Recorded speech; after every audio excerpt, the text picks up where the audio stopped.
The biggest impact for the convergence of new nanotechnologies in the energy area, the most obvious one right now is that we've seen a tremendous drop in the cost of solar panels over the past 10 years.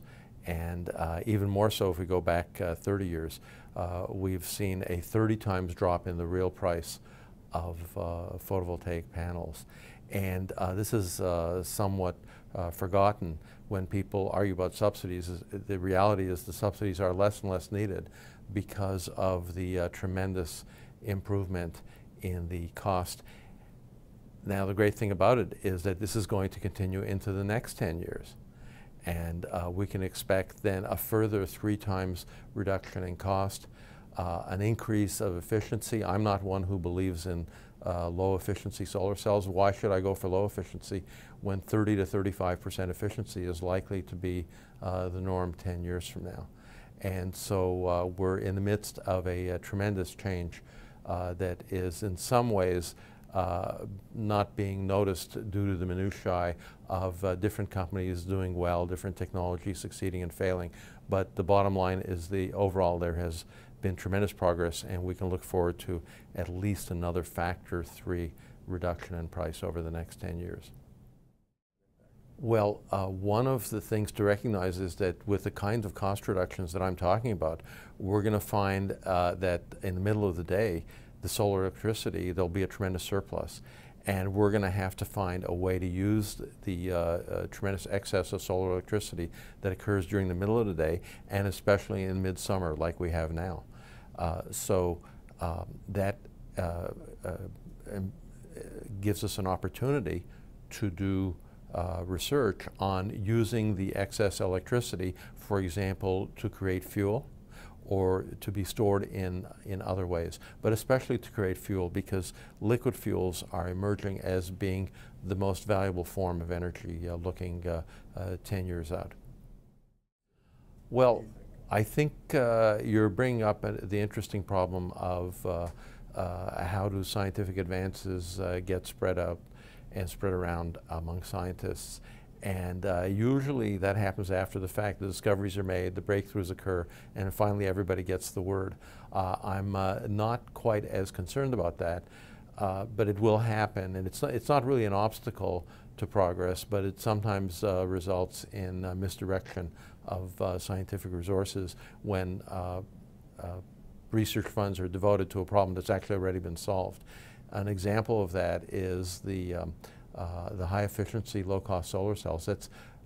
That's well on its way toward being baked in, and we should be looking beyond that, as I mentioned, to how we're going to use all that excess electricity during the daylight hours. And that means a requirement of refocusing the research on electrically created fuels. And so that's a very important area for nanotechnology, for catalysts, and it'll create some interesting opportunities going forward. I think it'll be a very important research area. I think the government has a potentially very powerful role, but as you know, it's only as good or as wise or as smart as the people who are implementing it. And mistakes get made. This is very common. But you know, mistakes get made in the private sector as well. And so one of the great things about America is we're big enough, we can make a few mistakes and still end up with the right outcome. And I see that happening. I see it happen in many cases. And I don't want to single out any government officials because their mistakes have been made on all sides. One of the things you asked me about was the energy efficient electronic science, which is an NSF center of which I'm the director. And we're trying to reach up to a tremendous challenge which has been neglected up to now, and that is the challenge of making orders of magnitude reduction in the electric power consumed in digital electronics. And there's a great opportunity there, but the scientific challenge is very, very substantial. And the word hasn't fully gotten out as to the scientific opportunity, and that maybe we should aim high rather than pursue gradualism. So there's a tremendous amount of science that needs to be developed. And so it's my job to get the word out on that and to stir the imagination as to how we can lower the voltage requirement in electronics, and which will require new scientific principles. And that's just a tremendous challenge. We need more people working on that. For example, we're trying to make a switch by equalizing energy levels so that when the levels are equal, the current will flow, and when they're shifted, the current will have no place to go.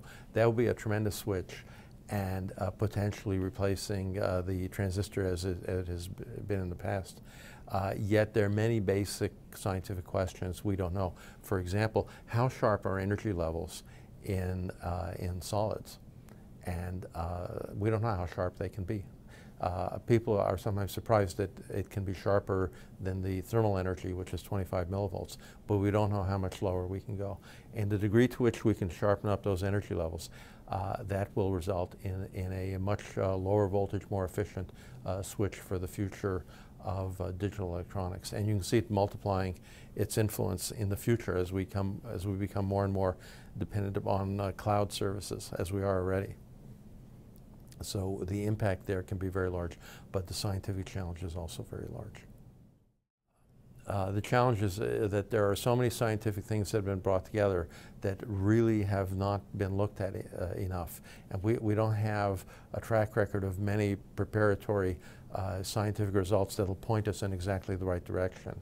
So we have to break new ground ourselves and figure out what is the best way to go. There's not a lot of guidance that has gone on before us.